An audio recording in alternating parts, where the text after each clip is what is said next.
Olá, pessoal, tudo bem com vocês?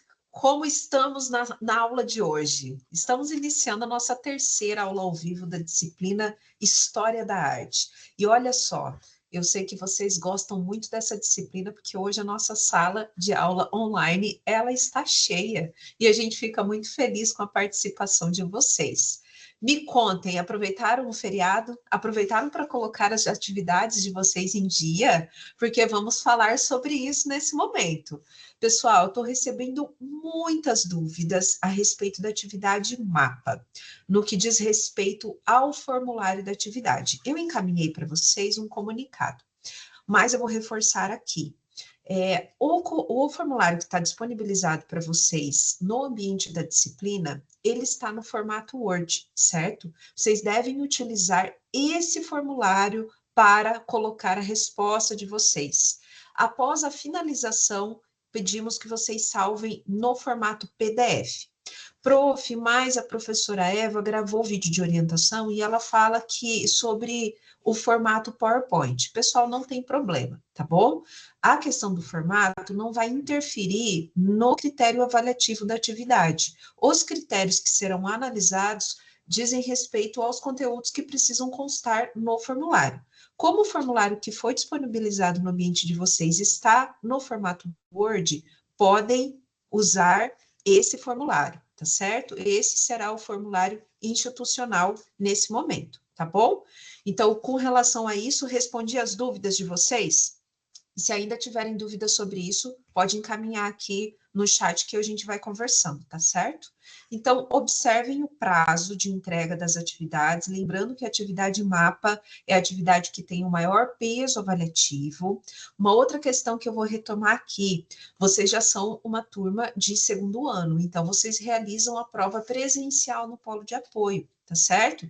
Então, além da atividade MAPA ter o seu peso avaliativo, né, maior na composição da nota, vocês também têm aí a prova presencial, tá certo? Que daqui a pouquinho já chega o período de vocês realizarem o agendamento, tá bom? Não tenho tantos recados para hoje, só para que vocês observem o calendário da disciplina e não deixem para a última hora em relação à entrega das atividades. Não quero tomar mais tempo da aula, porque eu sei que a aula de História da Arte ela é repleta de conteúdos e a professora Eva já tem aí que reduzir bastante do tempo para dar conta de tanto conteúdo, né, prof? E, por falar nela, eu quero convidar. Professora Eva, seja bem-vinda à nossa terceira aula ao vivo.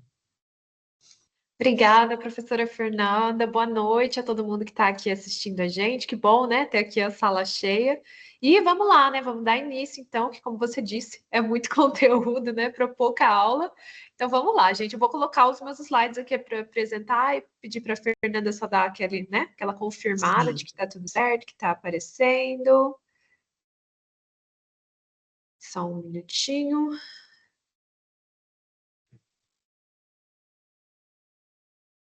Só confirma para mim se está em tela cheia. Ainda não, prof. Não? Ainda não. Tá. Então, acho que eu vou ter que fazer só uma mudancinha aqui. Tá bom. Vou colocar para apresentar de novo.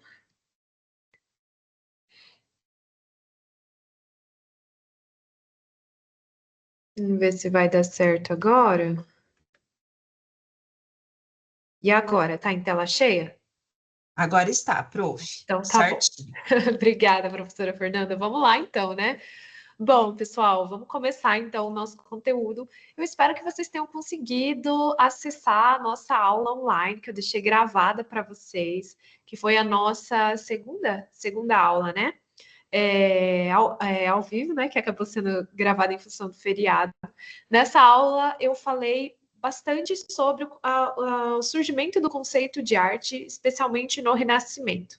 Então, no Renascimento, a gente vinha comentando ali como que a gente tem uma grande mudança, né, no campo da arte, porque além de surgir o conceito de arte, surge todo um esquema representativo de como que os pintores vão passar a representar esse nosso mundo tridimensional, seja adotando cânones de representação da anatomia humana, da perspectiva, do estudo da natureza, do escorço que vai surgir, né, que vai ser ali resgatado lá desde da arte grega, vai ser resgatado agora pelos artistas renascentistas que estão buscando esse renascer da arte greco-romana. E vocês vão ver que a partir daqui a gente vai ter alguns séculos onde essa forma de representação do mundo, a partir de uma representação muito mais mimética assim, da natureza, né, que busca trazer uma certa fidelidade à maneira como a gente percebe as coisas visualmente no mundo real, vai perdurar por alguns séculos. Essa forma de representação, né, mimética da natureza, que traz esses cânones de representação, ela sofre algumas mudanças estilísticas. Então, a gente vai ver nessa aula algumas dessas mudanças estilísticas, mas que conservam, primeiro, essa grande mudança que a gente tem inaugurada pelo Renascimento, ou seja, né, o status de arte, da pintura enquanto arte, entendida agora como uma categoria autônoma na sociedade, vai manter determinadas formas de representar esse corpo humano, as proporções, o uso de perspectivas, mas essas fórmulas, né, e essa maneira de representar esse mundo vai também sofrendo mudanças conforme a gente tem também mudanças sociais acontecendo, né, nessas sociedades ao longo do nosso tempo, tá bom? Então, acho que é importante a gente já entender esses próximos séculos que nós vamos estudar a partir do Renascimento. Já vai ali, lembrando que o Renascimento vai ali entre 1400 até 1600, a gente vai de 1600 agora, tá? Até 1800, primeira metade ali de 1800, então a gente vai chegar até o século XIX, falando de 3 grandes movimentos na aula de hoje, tá? Primeiro, o Barroco, que é um movimento que sucede o Renascimento, e que traz algumas mudanças em relação ao Renascimento. Depois a gente vai ter o Neoclássico e, por último, mas a gente pode pensar assim, quase que de maneira concomitante, o Romantismo, tá? E aí vocês vão ver, quando a gente vai conversando aí a respeito desses movimentos, o que eles trazem dos movimentos anteriores, como que a arte ela vai somando essas convenções estilísticas de representação, mas vão também agregando outras possibilidades. E sempre naquele movimento que eu até comento com vocês, em relação a aula passada, né? Eu comentei com vocês na última aula, como que essa história ela vai sempre retomando alguns aspectos de movimentos anteriores, né? E ressignificando esses aspectos. Então, lembra que a gente falou, inclusive lá na primeira aula a gente falou, né? A história ela está sempre retomando um passado e recortando esse passado para responder um problema do presente. Então, é interessante a gente pensar, né?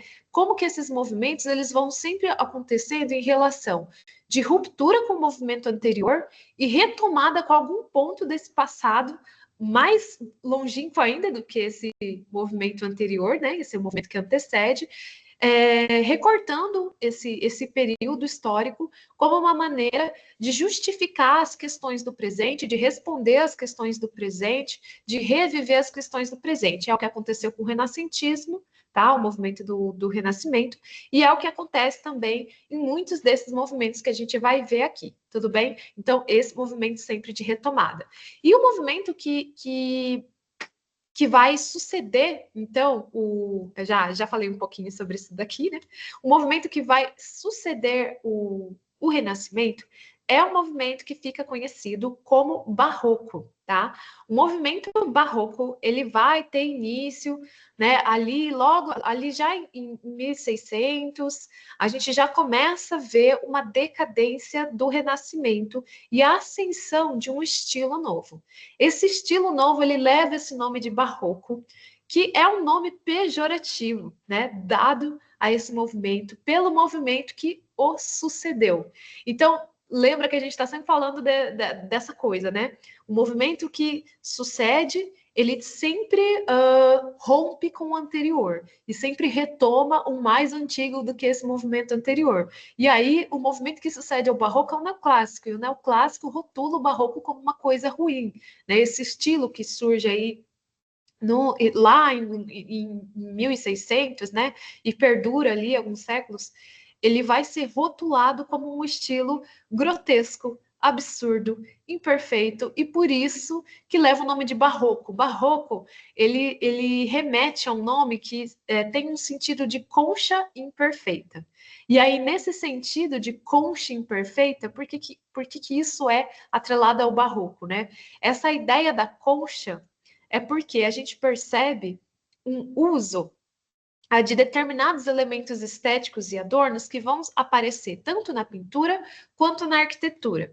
Na arquitetura, a gente vai ver que a gente tem uma série de arabescos que surgem, que fazem esses formatos espiralados, essas formas mais curvas, que vão lembrar esse desenho da concha. Sabe essa concha toda trabalhada, cheio de pontinhas, algumas conchas que tem um desenhado, uma textura, né? Muito cheia de adereços. Então, essa é a ideia da concha imperfeita, né? Que é a ideia de um estilo que é caracterizado pelo excesso de detalhe, pelo excesso de adorno, né? E isso vai ser entendido como uma coisa, pelo movimento que sucede, uma coisa ruim, né? Uma coisa feia. Mas é claro, esse nome é um nome dado por aqueles que sucedem o barroco, né? Então a gente não precisa pensar o barroco dessa forma, mas é interessante a gente pensar essa relação. Quando ele precisou ser sintetizado em um nome, ele é sintetizado como uma concha, ou seja, cheia de adornos, né? Adornos em excesso. E por que a gente está falando desses adornos em excessos? O que o barroco ele tem que faz a gente pensar nessa ideia dessa concha, tá? Bom, é interessante a gente entender qual é o contexto que faz com que a gente tenha uma mudança de pensamento do Renascimento agora para a Era Barroca. No Renascimento, pessoal, eu comentei um pouquinho com vocês, né, sobre o contexto ali do Renascimento. A gente tem no final da Idade Média uma efervescência na vida civil republicana que está crescendo com uma cidade na Itália, Florença, que está em ascensão por causa de um mercado que está tendo uma grande ascensão. Tá? Então, a gente tem um contexto mercantil que faz com que essa vida civil floresça e a gente tem uma valorização da racionalidade e dessa vida civil acontecendo nesse período do renascentismo. E esse período do renascentismo é marcado também por esse movimento humanista que surge ali, dando essa grande ênfase nessa vida civil e na valorização dos saberes e da ciência, tudo isso graças a esse florescimento dessa vida, que não é mais uma vida contemplativa como era na Idade Média. Eu falo um pouco mais sobre isso naquela aula passada. Quem não viu, dá uma olhada lá, que está bem importante para conseguir entender o restante dos conteúdos, tá? E a gente tem, então, essa grande ênfase na racionalidade. Também em 1600, né, quando a gente tem a decadência do Renascimento, algumas coisas vão fazer com que vá acontecer uma mudança nesse pensamento racionalista para, de novo, um pensamento que vai em direção, novamente, à emoção, ao religioso, a um pensamento universalizante. O que é esse pensamento universalizante, né? A um grande polo de poder. Vamos pensar que a vida civil, a vida da cidade, né, da república, ela é o oposto do pensamento universalizante. O pensamento universalizante é aquele pensamento de cima para baixo, né? Ou seja, a gente tem alguém que manda, que seja a igreja, que seja um rei. Certo? Esse é o pensamento universalizante. A vida civil é o oposto disso, porque a vida civil é a república, é a participação popular, é a participação coletiva. Percebe essa diferença? Então, o que é que muda aqui, que faz com que a gente tenha essa relação com o pensamento universalizante? A gente tem acontecendo nesse período, em 1600, a reforma protestante de Lutero. Então, a gente tem uma cisão na igreja na Igreja Católica, que vai acontecer a partir do surgimento do protestantismo. E isso faz com que a igreja entre em crise, porque ela vai ter, pela primeira vez, né, uma grande perda dos seus fiéis, indo agora em direção ao protestantismo. Então, o que, que acontece? Quando a gente tem essa cisão, né, do protestantismo, guiado aí por Martinho Lutero, tem até, acho que tem até um filme que chama, né, com o próprio nome, acho que, se não me engano, chama Lutero, filme, acho que é bem interessante para entender todo esse contexto aí dessa cisão da religião de um ponto de vista histórico. E aí, o que acontece? Quando a gente tem essa cisão, a igreja ela se vê obrigada a tomar novamente as rédeas desse poder, porque ela vê, né, uma grande quantidade de fiéis deixando a religião e aderindo a essa nova forma de cristianismo. Então, o que acontece é que a gente vai ter um movimento de contra-reforma. Então, o que é esse movimento de contra-reforma? É um grande investimento da igreja para pensar, né, estratégias de persuadir os seus fiéis a permanecerem no catolicismo. Que estratégias são essas? Lá em 1545, a gente tem o que fica conhecido como Concílio de Trento, que vai ser uma espécie de reunião ali onde se discutem regras para a Igreja Católica seguir e para que haja uma unificação, tanto de dogmas quanto também de construção dessas igrejas e tudo no que diz respeito à propagação dessa religião. E nesse sentido, a arte está muito presente aqui e ela é muito afetada por esse Concílio de Trento. Como assim, né? Ela é muito afetada.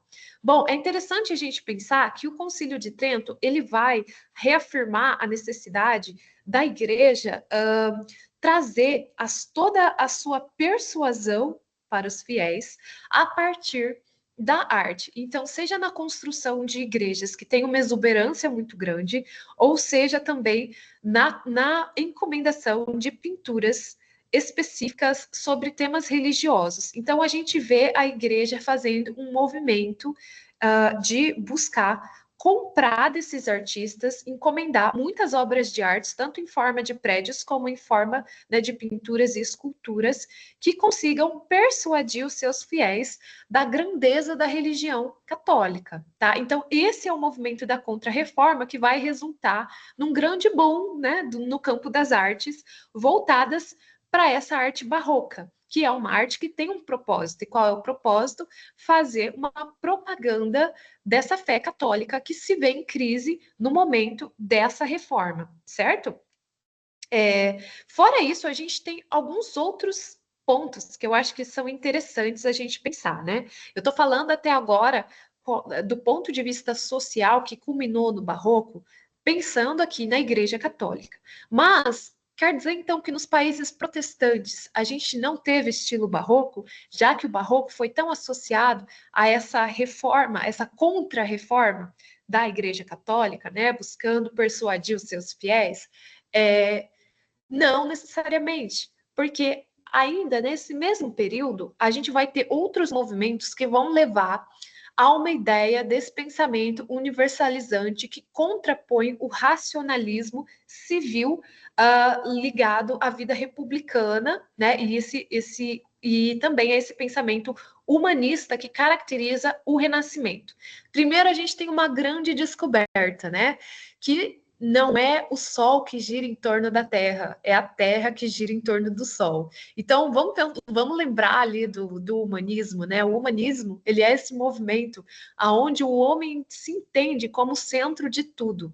E, de repente, se começa a perceber que ele não é bem o centro das coisas, né? Essa descoberta do Copérnico faz com que a gente tenha uma outra percepção enquanto humanidade de nós mesmos, né? Então a gente passa a entender que o homem talvez seja muito menor e muito menos significativo do que ele se entende, do que ele imagina que ele é, né? Então esse é um dos pontos que começam também a pesar em direção a esse movimento de um movimento universalizante mais do que aquela valorização republicana.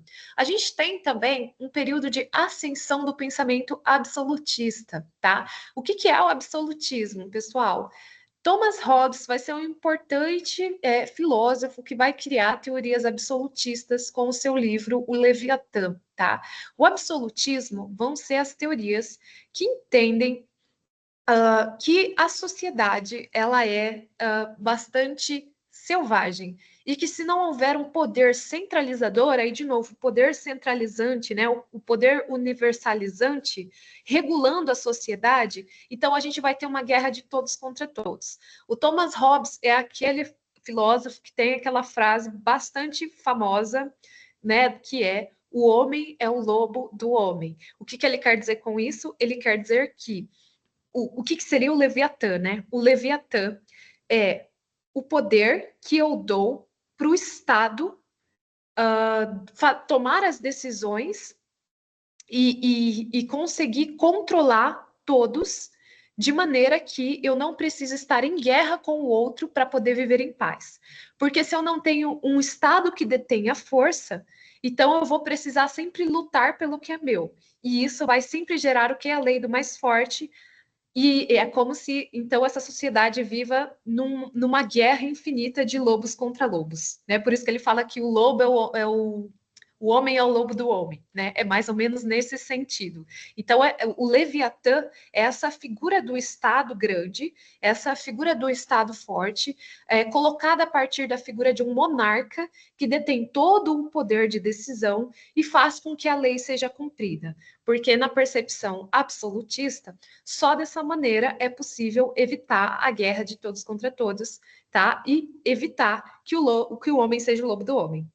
Tudo bem, compreender, dá para a gente pensar dessa maneira, e isso, vamos pensar, a gente tem grandes monarquias aqui acontecendo, que é, por exemplo, a monarquia francesa, a monarquia da Inglaterra. Então, o barroco, ele também vai servir de forma propagandista também para monarquias, levando esse pensamento absolutista a partir de uma propaganda do poder e da exuberância dessas monarquias. Então, percebam que, de novo, a gente está falando de um pensamento que vai servir, né, para dar poder a centralizar o poder numa determinada figura, que seja a figura da igreja, que seja a figura de um monarca, certo? E aí a gente pode pensar, então, que os países protestantes, mesmo aqueles países protestantes, eles também tiveram arte barroca, eles também vão apresentar características desse barroco, mas vão ter uma influência muito maior de um pensamento universalizante ligado às teorias absolutistas, muito mais do que necessariamente a religião católica. Tudo bem? Então, países católicos vão ter muito essa relação com a religião cristã, e a gente vai ter também, nos países protestantes, um barroco também ligado ao pensamento absolutista. De uma maneira geral, a gente pode pensar que o barroco é a propaganda de um poder centralizador. Tudo bem? Poliane falou assim: quando isso começou a mudar nesse contexto aqui no Brasil, não sei se eu entendi muito bem a sua pergunta, Poliane, mas aqui no Brasil a gente é muito influenciado pelo barroco, né? Acho que no Brasil o barroco é trazido aqui pelos portugueses e ele perdura como estilo, até como um estilo tardio, que depois vai ser substituído também pelo neoclássico tardiamente, tá bom? Então, já em 1500 a gente tem o descobrimento, né? O descobrimento entre aspas, né, gente? Acho que é péssimo falar essa palavra, a gente sabe que já existiu toda uma população indígena que tinha suas manifestações artísticas aqui, mas a gente tem a colonização, essa é a palavra.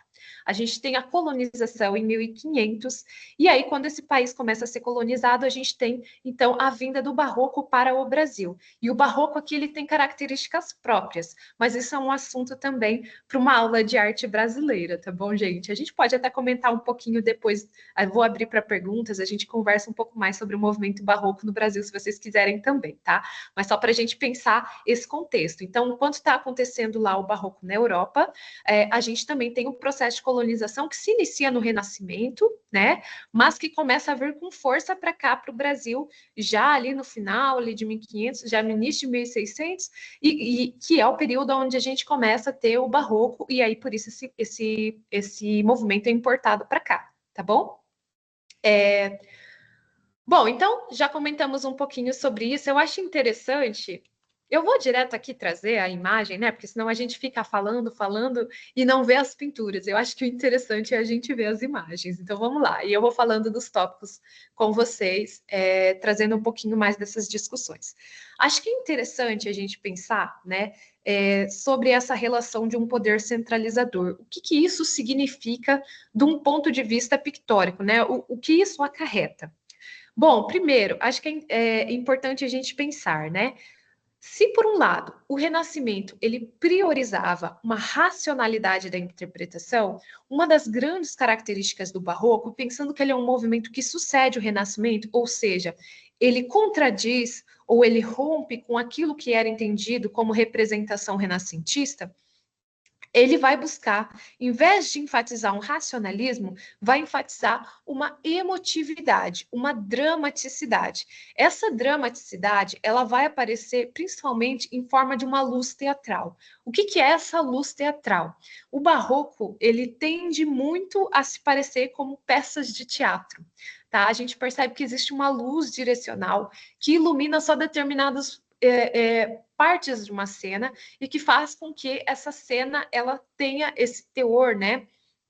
Que traz uma certa dramaticidade. É sempre com esse contraponto, com esse fundo escuro.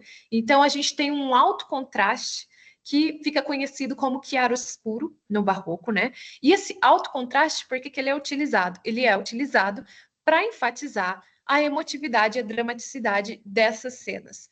Então, só para a gente entender também, né, qual é o sentido dessa dramaticidade, dessa emotividade, por que o uso, né, desse chiaroscuro, por que o uso dessa iluminação, o que isso tudo tem a ver também, né, com essa concha imperfeita que a gente está falando, de cheia de detalhes, que buscam fazer uma propaganda religiosa. Eu acho que tudo isso é bacana da gente entender a partir dessas duas imagens aqui, que são duas imagens que mostram pinturas de um artista muito importante para o Barroco, que foi o Caravaggio. Caravaggio, um artista italiano, tá? E ele pinta essas duas telas, a encomenda, sob encomenda da Igreja Católica, tá? E que telas são essas? Que tema que a gente tem aqui? Primeiro, né? A gente tem um tema religioso, um tema cristão, católico, encomendado pela religião católica, pela igreja, para poder adornar os seus edifícios e tudo mais. E há um tema chamado São Mateus e o Anjo. Esse tema é quando São Mateus recebe a inspiração desse anjo, né, e faz ali a escrita, então, as escritas sagradas a partir dessa inspiração desse anjo. Quando a Igreja Católica faz essa encomenda a Caravaggio, ele faz a primeira versão dessa pintura, que é a versão que vocês estão vendo em preto e branco. A gente tem só essa fotografia em preto e branco porque a versão original foi perdida e ficou somente seu registro fotográfico, tá bom? Então, a gente não tem mais esse quadro original. Se não me engano, acho que ele perdeu em um incêndio, alguma coisa nesse sentido. Não vou lembrar os detalhes para vocês. Mas a gente percebe, olha, que na primeira imagem, o Caravaggio ele optou por mostrar o São Mateus, quase como uma figura ali bastante simples, com uma roupa simplória, né?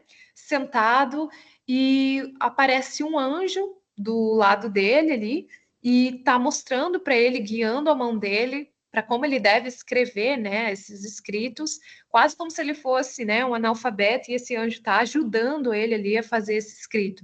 Então, é uma cena bastante uma representação bastante humilde, talvez, dessa figura desse São Mateus.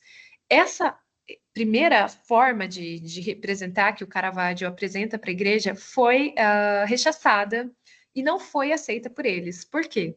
Porque o Concílio de Trento ele estipula que a arte religiosa ela tem que ser uma arte para exuberância, ela tem que ser uma arte propagandística. E essa visão do São Mateus não corresponde a essa forma de pensar né, a igreja que está tentando colocar. Então, Caravaggio vai lá e faz a segunda versão.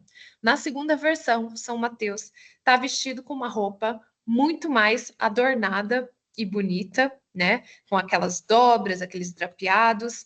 Ele tem uma figura de uma auréola sobre a cabeça, porque a gente tem uma convenção agora de como cada figura santa deve ser representada. Então, não é de qualquer maneira que se pode representar uma figura santa. A religião, o Concílio de Trento estipula quais são as roupas, a cor das roupas que essas figuras têm que ter, qual é a como que devem ser representadas as auréolas dessas figuras, né? E também a gente tem já uma outra perspectiva. A gente já tem um anjo que vem de cima, aí tem todo um drapeado, né? De um tecido enrolado nesse anjo, que faz todo esse desenho aí, né, com todo esse detalhe, tá vendo? Essas curvas que envolvem aí a figura desse anjo, e ele tá de cima, vindo de cima, não na mesma altura ali de São Mateus, né? Ele vem do céu e agora não tá lado a lado ali do santo, dizendo o que é que ele deve colocar.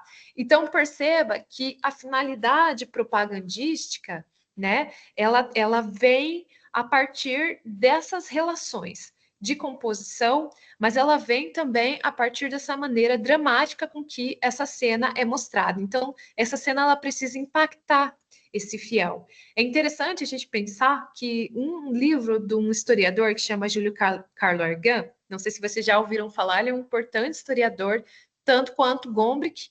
Quando a gente fala de barroco, de renascimento, desses movimentos também europeus, artísticos, o Júlio Cargan, ele é um autor muito importante, e o livro dele sobre a arte barroca tem o título de Imagem e Persuasão.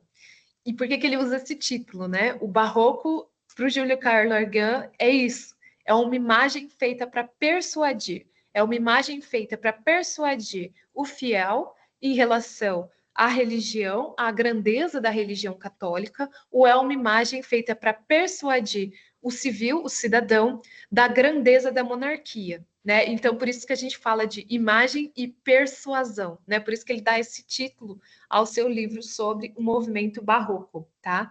E aí, mesmo que a gente fala de países protestantes, a gente consegue ainda falar sobre uma arte barroca acontecendo. E a gente percebe isso na própria linguagem, mas não tanto no tema, né? Se por um lado o tema religioso ele já fica de lado nos países protestantes, que vão ser ali principalmente os Países Baixos, né? Ali na Holanda, por exemplo, a gente tem alguns artistas que vão fazer trabalhos dentro desse estilo barroco, ou seja, profusão de detalhes, né? Lembra que a gente falou ali, né? A grande característica, uma cena com muitos detalhes, um alto contraste, um chiaro escuro que a gente chama, então esse fundo escuro sempre com essa iluminação que parece uma iluminação artificial, uma iluminação à luz de velas, para a gente comparar, para a gente entender a grande diferença entre a atmosfera de iluminação que a gente fala, né, de diferença do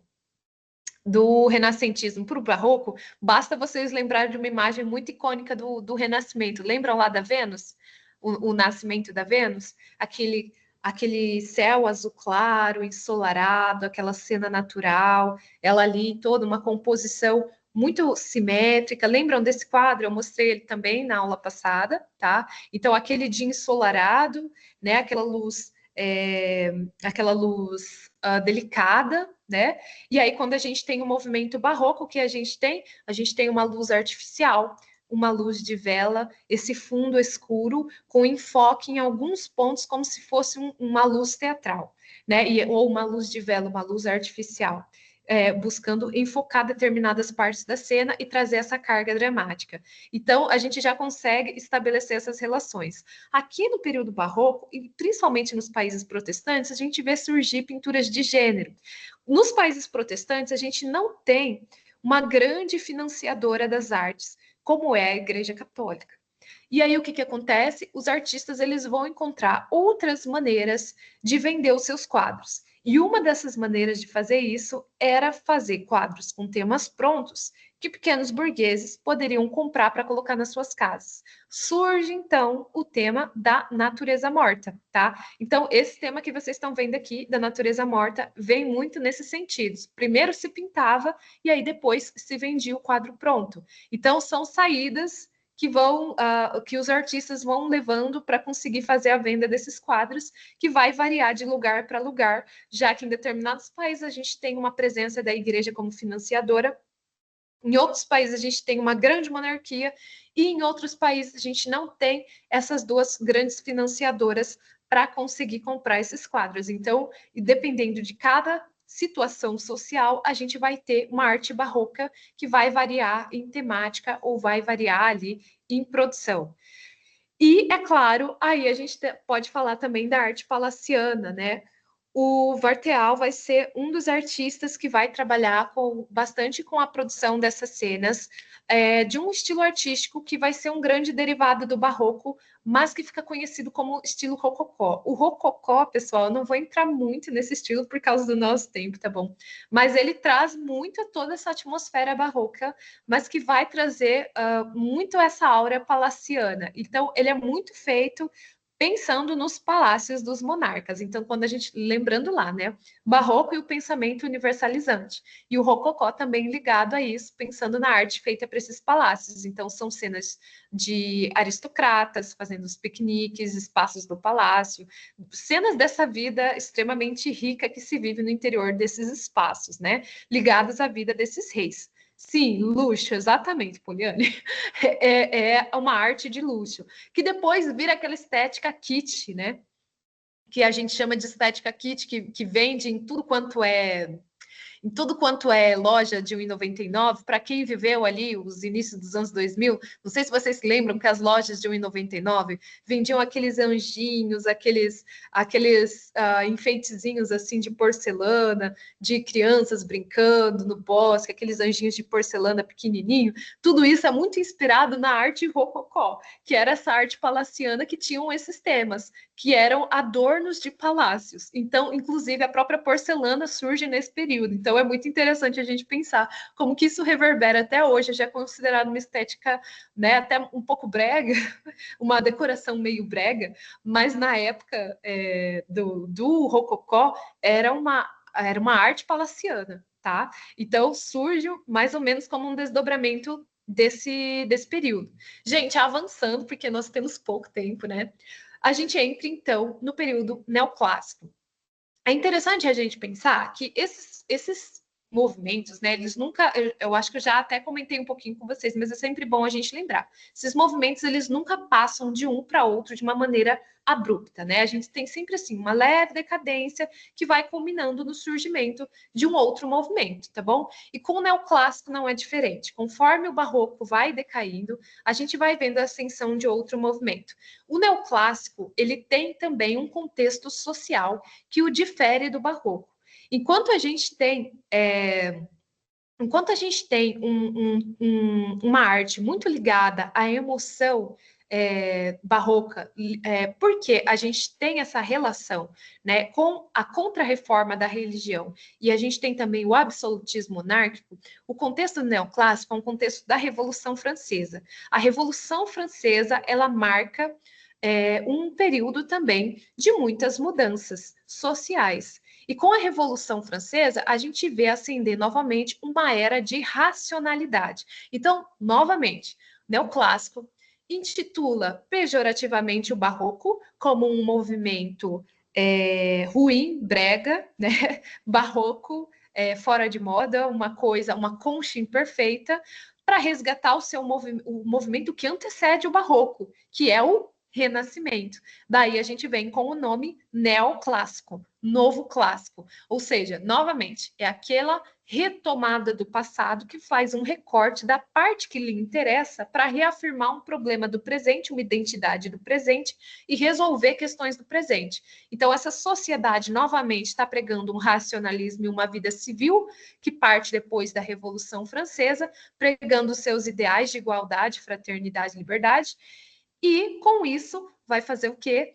Vai colocar o pensamento universalizante da igreja e da monarquia num lugar ruim, para resgatar o pensamento republicano da vida civil, ressaltado pelos renascentistas, que, por sua vez, é o renascimento do pensamento greco-romano, né, da República Greco-Romana. Então, o renascimento é o resgate de um movimento e o neoclássico é um resgate desse movimento, percebe? E o neoclássico, ele se inspira muito nos renascentistas e também toma, por consequência, essa cultura greco-romana, já que ela também está retomando o renascimento que se inspira nesses gregos e romanos, tá? Então, a gente pode pensar que é uma maneira de reviver a Grécia Antiga, mas também de ressignificar esse pensamento agora nesse novo contexto, que é esse contexto da Revolução Francesa, e se fazer também como uma manifestação artística que busca trazer novamente esse pensamento racional e a ciência para o campo da arte. Então, de novo, a gente vai ter um contexto social que vai evidenciar a vida civil em relação à vida em detrimento da vida contemplativa, novamente, barroca, né? A vida contemplativa barroca, que é contemplativa porque ou é uma propaganda da religião ou é uma propaganda da monarquia. Tanto na religião quanto na monarquia, esse indivíduo ele é um sujeito mais passivo do que ativo civilmente. A gente pode pensar dessa maneira, né?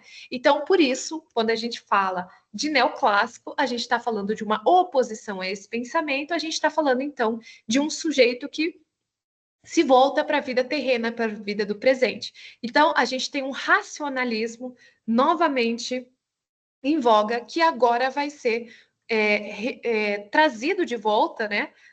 Agora com a roupagem do iluminismo. O iluminismo, que é esse movimento onde a gente tem uma grande ascensão da ciência e uma série de mudanças que vão acontecer nesse contexto. Fica conhecido como iluminismo porque entende-se que esse é um século das luzes, né? O século que é o século 17 e 18 vai ser entendido como um século das luzes porque é o século do saber, né? Então, o século da volta da racionalidade, da razão.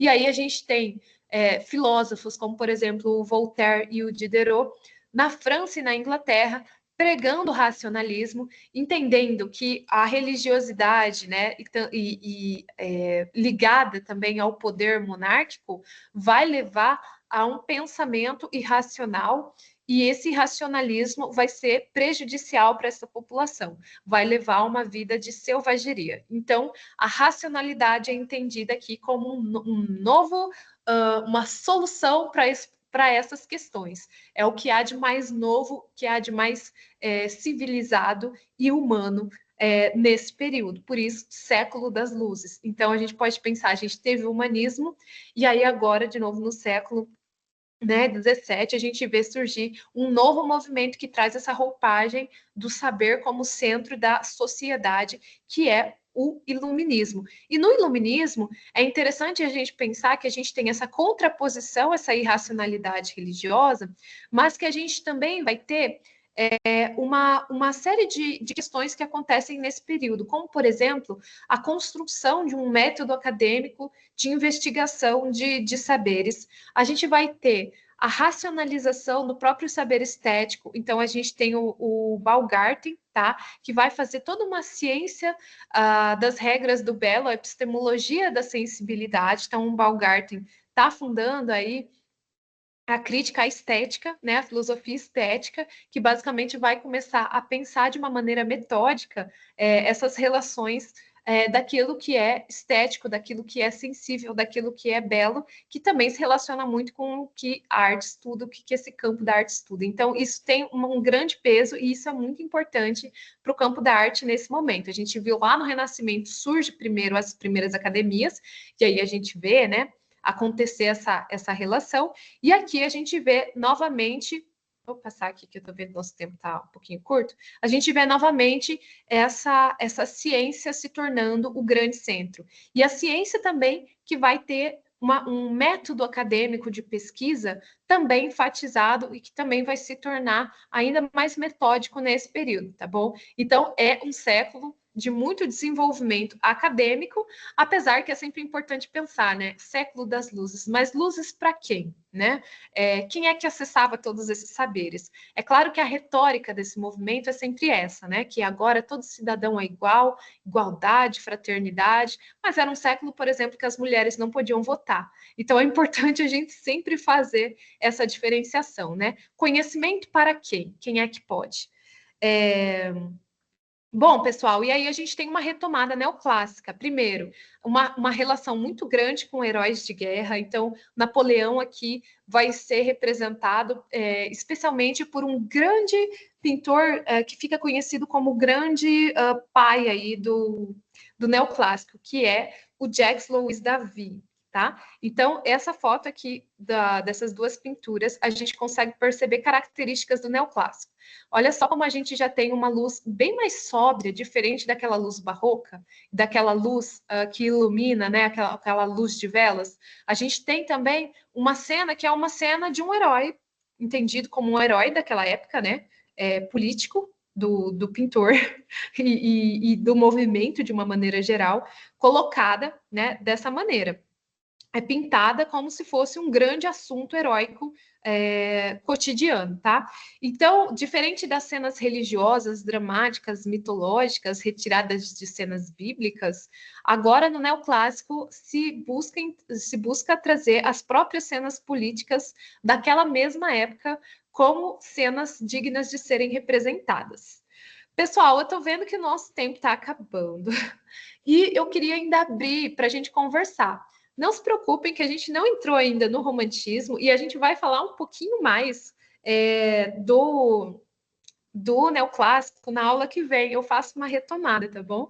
Então a gente pode falar um pouquinho mais. Mas eu gostaria de abrir, não queria deixar de ter esse momento aqui de conversa com vocês. Eu tô vendo que vocês estão falando aqui no chat e eu queria sugerir que agora a gente faça, né? Aqueles 5 minutinhos, finaizinhos ali da nossa aula, para a gente poder conversar um pouquinho. Quem quiser ligar as câmeras, se vocês quiserem comentar, né?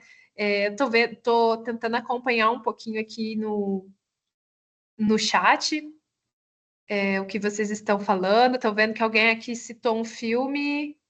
Qual que é? O da Maria Antonieta? Ah, tá. A Fernanda postou ali, né? Da Maria Antonieta. Não sei se vocês já viram, pessoal. Se vocês tiverem perguntas também para fazer em relação ao movimento barroco, né? Alguém perguntou sobre o movimento barroco no Brasil. Se quiserem comentar no chat, acho que a gente pode abrir esse momento para a gente conversar. Vocês já foram, gente? Pelo menos aqui no Brasil, a gente tem várias igrejas que estão datadas desse período do barroco brasileiro, né? Alguém já foi em alguma, já viu, já conheceu, já teve oportunidade? Ou também, gente, temos o neoclássico aqui no Brasil também, que foi bastante influente da Europa aqui no Brasil. Alguém já teve contato? Alguns artistas são Pedro Américo, por exemplo, ou Vitor Meirelles, né? Que estão em alguns museus aí espalhados aí no Brasil. Alguém conhece, já teve contato? Se quiserem comentar, ou outros assuntos também, fiquem à vontade para abrir as câmeras, né, professora Fernanda? Esse é o momento, pessoal. A câmera de vocês e o microfone está habilitado, então, se vocês quiserem, nesse momento, contribuir, tanto em relação ao conteúdo, né? O que do conteúdo tocou vocês, o que gerou a curiosidade, a reflexão, ou talvez vocês gostariam de trazer aqui, né, essas novas contribuições também para a aula. A Bruna traz aqui, prof, quais são os lugares dessas igrejas? Bom, a gente tem vários lugares, Bruna, e tem alguns lugares que o barroco ele é muito, muito presente. Um deles é o Rio de Janeiro, onde a gente tem muitas igrejas barrocas que têm essas características que a gente falou. O barroco brasileiro ele tem características muito próprias também, né? Ele tem as suas peculiaridades, porque ele não apesar de ser um movimento que surge na Europa, quando ele é trazido aqui para o Brasil com o processo de colonização, a gente tem uma série de outras possibilidades. Mas tanto no Rio de Janeiro quanto em Minas Gerais, por exemplo, Ouro Preto é um lugar assim onde tem algumas construções barrocas incríveis assim, e é realmente assim, é a persuasão, sabe? Você entra na igreja e parece que você está entrando num lugar de outro mundo, porque é ouro nas paredes, é cheio de detalhes, é pintura no teto, é pintura na parede. Todo lugar que você olha tem alguma coisa artística. Então, Ouro Preto, a gente pode pensar ali também Mariana, Congonhas, Tiradentes, todas essas cidades que ficam ali em Belo Horizonte também, todas essas cidades que ficam ali em Minas Gerais tiveram uma grande produção artística barroca. E também a gente pode falar também da Bahia, tá? Que também a gente tem várias igrejas. Temos uma mão levantada aqui, por favor, fica à vontade. Aline. Oi, prof. Olá. Era bem isso que eu queria perguntar sobre a Igreja da Bahia. Ela também pode ser considerada como uma arte barroca. Sim, nós temos igrejas de vários estilos e de vários períodos em todos os estados brasileiros, mas igrejas barrocas na Bahia nós temos várias também, né? E ali também, e cada lugar vai ter as suas características. Por exemplo, determinados lugares tinham mais produção, tinham mais mineração de ouro. É o caso de Minas Gerais. Então, as igrejas tinham mais ouro. Outros lugares a gente vai ter outras características. Aline, você quis dizer mais alguma coisa? Não sei se eu te cortei. Não, era bem isso, prof, que eu queria perguntar. Muito obrigada.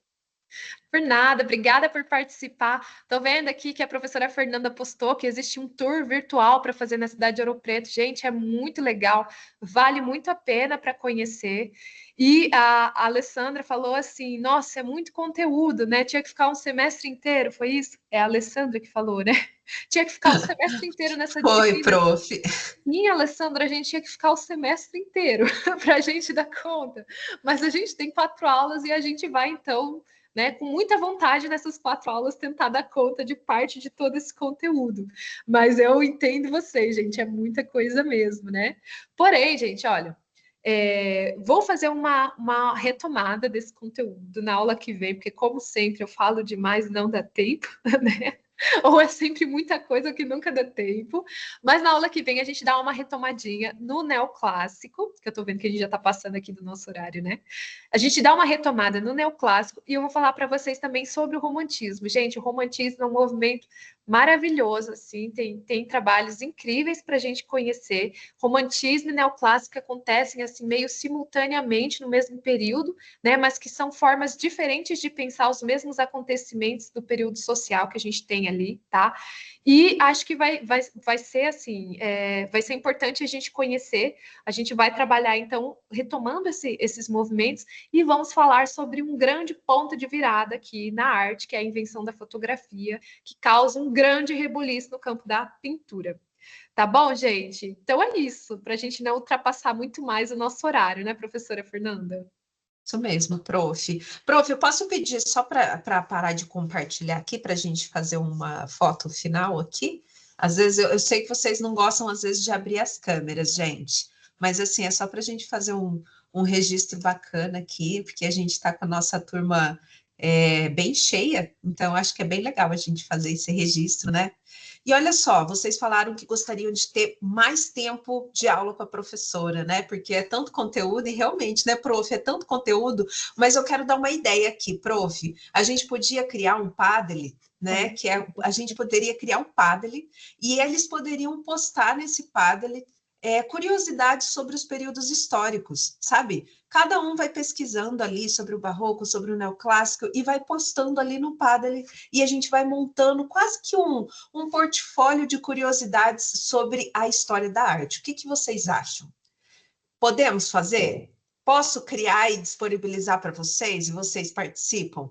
Porque aí, gente, olha que legal. A Valquíria, por exemplo, posta uma curiosidade, algo que ela pesquisou sobre o barroco, né? Porque ela se sentiu curiosa com a aula da Prof. Eva. E aí a Aline também vai lá e posta mais alguma coisa sobre um outro período histórico. E aí a gente vai construindo esse conhecimento de forma coletiva, não é? É algo extra, né, para que a gente consiga fazer isso de uma forma um pouco mais integrada entre turma, entre esse grupo aqui. né? Quem Aí, sabe a gente até consegue trazer esse Padlet aqui no finzinho da nossa aula, né? Para a gente ver tudo que vocês juntaram. Acho que é uma boa ideia, né? Uma boa forma da gente também compartilhar um pouquinho mais, ter um pouquinho mais de interação aqui entre a gente. ai, prof, excelente, vamos fazer isso. Então, a gente cria essa semana. Amanhã eu já disponibilizo para vocês, envio por comunicado. E aí, na próxima aula, no finalzinho, a prof. Eva vai conseguir ver aí também o que vocês construíram a partir dos conhecimentos que ela compartilhou aqui na aula. Então, combinado, gente, vamos fazer isso. Todo mundo já topou aqui, a grande parte no chat, então vamos fazer isso. Prof, muito obrigado por esse tempo. Vamos tirar nossa foto. Abrem a câmera quem gostar, né? Quem quis sentir à vontade nesse momento. Então, podem abrir aí a câmera de vocês. Façam um sorriso bonito. Isso, Ali, vai se arrumando nesse processo aí. Isso aí, gente. Tá todo mundo aparecendo aqui para mim. Só um pouquinho que ele tá atualizando. Aí, sorriso. E foi, pessoal. E assim a gente encerra o nosso momento aqui da nossa aula. Agradecemos demais a participação de vocês, o engajamento de vocês. Agradecemos demais a professora Eva. Muito obrigada, prof, pela didática, pelo conhecimento aí compartilhado com a gente. E fica o nosso combinado que amanhã eu disponibilizo para vocês o nosso padre. Beleza? Prof, encerramos então. Certo, muito obrigada, gente. Que bom que vocês toparam aí a ideia da professora Fernanda. Acho que vai ser muito bom. E que bom ver o rosto de vocês aqui também, a participação aí no chat na aula, tá bom, gente? Um abraço para vocês. E aí a gente se vê então na próxima semana, combinado? Tchau, tchau, pessoal. Até mais. Tchau, tchau, pessoal.